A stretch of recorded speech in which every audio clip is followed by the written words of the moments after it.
you all know, there is still one spot remaining in the Candidates Tournament 2022 as Sergei Karyakin got banned. Ding Liren is fighting for that spot. He is also the world number 2 now. He has increased his rating. He just needs to complete 30 games in Classical to get qualified for the candidates. So that's what Ding Liren is trying to do. He played a tournament in China. Now he's playing against Wai. This tournament consists of only 2 players, Ding Liren and Wai. They'll play 6 games from 5th of April till the 10th of April. If the standings are tied, there'll be an Armageddon match. The time control is 90 minutes for the first 40 moves and an additional 30 minutes for the rest of the game, with a 30-second increment from move 1. So now let's take a look at their games. So their first game ended in a draw. Today there was the second game. We'll take a look at that. Ding Liren opens with d4. It was the Queen's Gambit, but then it transforms into the Catalan after g3, d5, bishop to g2, bishop to e7.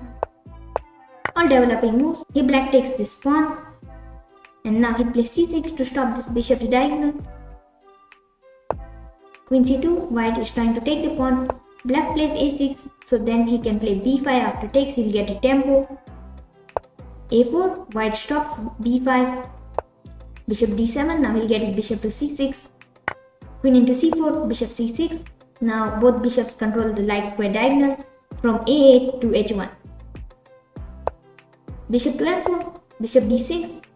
Black is not giving white too much activity, he just wants to trade the active pieces. Queen c1, now he'll get his queen to f4 if black trades. Black just plays a5, bishop d2, knight b d7, now he'll get his knight to b6 maybe, or he can try to push e5 because he developed his last minor piece also. Knight c3, knight e4, rook d1, and knight df6. Now he pairs the knights. Queen c2, more pressure on the knight. Knight takes d2, knight takes d2, and some pieces get exchanged.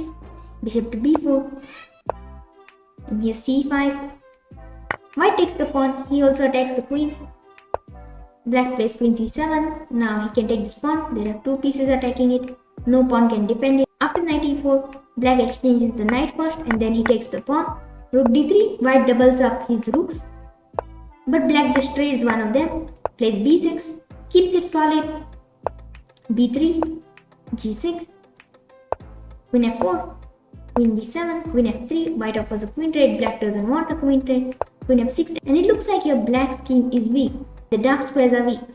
But here white doesn't have a dark square bishop and black has one, so he gets it over to the king side after some moves. And now the king looks safe.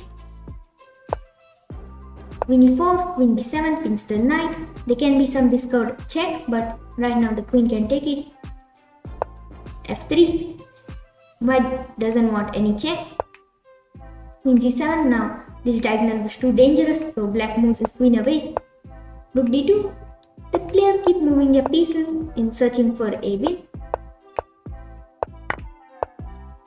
Here black's bishop comes on e1 and it looks like there's going to be a checkmate, but white just plays queen d4, defends everything, and here both players agree to a draw as nothing can happen. White has stopped black's attack and black doesn't see any attack. This rook defends the pawn, queen defends the king, and everything is safe. Even black side is safe. So yeah, the second game also ended in a draw. So he's getting close to the 30 game mark and we'll see if he gets the spot. So I hope you enjoyed today's game. Please let me know if you want to see more games on this match played between Ding Liren and Wai. So this is Edrick Vaz. Thanks for watching and I'll see you in my next video.